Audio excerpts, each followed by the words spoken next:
የኢትዮጵያን ስልጣኔ። ሰላም እንዴት ናችሁ?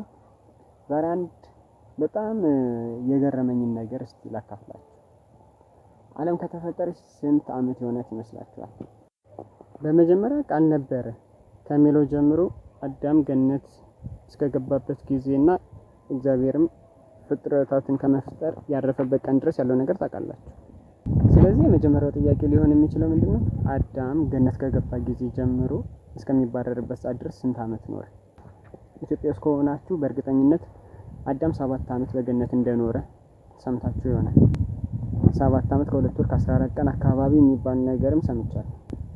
ገነት ሲኖር የገነት የሰዓት አለካክና የምድር አለካክ የተለየ እንደሚሆን እርግጥ ነው። ለዚህም ምንጭ የሚሆን ሁለት ሀሳብ አለ። አንደኛ መጽሐፍ ቅዱስ ላይ አንድ ቀን በፊት እንደሚያልፉ 1000 ዓመታት ነው የሚል ነገር አለ። መዝሙረ ዳዊት ላይም አለ። በዚህ ካልኩሌሽን ስንሰራው 7 ዓመት ወደ ምድር አቆጣጠር ብንቀይረው ስንት ይሆናል? ወደ 2 ሚሊዮን 560 ሺህ ምናምን ጊዜ ይሆናል።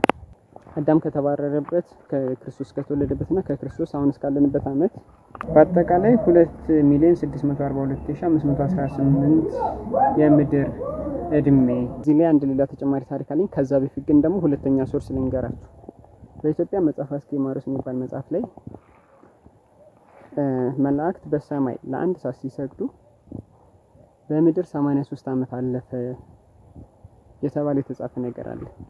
ስለዚህ በዚህኛው ደግሞ ካልኩሌት ስንሰራው አንድ የገነት ቀን በምድር ስንት ሊሆን ይችላል ማለት ነው?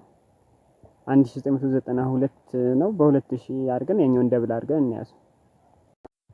ስለዚህ ባጭሩ ይሄኛው ቲዮሪ ደግሞ የኛውን ደብል ስለሚያደርገው ወደ 5 ሚሊዮን ዓመት ውስጥ ምናምን ነገር ይገባል ማለት ነው። የመጽሐፍ አስኬማሮስን እና የመጽሐፍ ቅዱስን የጊዜ ካልኩሌሽን የጊዜ ዑደት ልዩነት ለማስታረቅ ስሞክር ደግሞ በጌታ ዘንድ አንድ ቀን እስከሚያልፍ በምድር ላይ 1000 ዓመቱ የሚያልፍ ቢሆንና ከዛ ደግሞ ሌሊቱ እስከሚያልፍ ሌላ 1000 ዓመት የሚያልፍ ቢሆን እኩል መጣ ማለት ነው። ምክንያቱም ሙሉ አንድ ቀንና አንድ ሌሊት የሚለው ሲያልፍ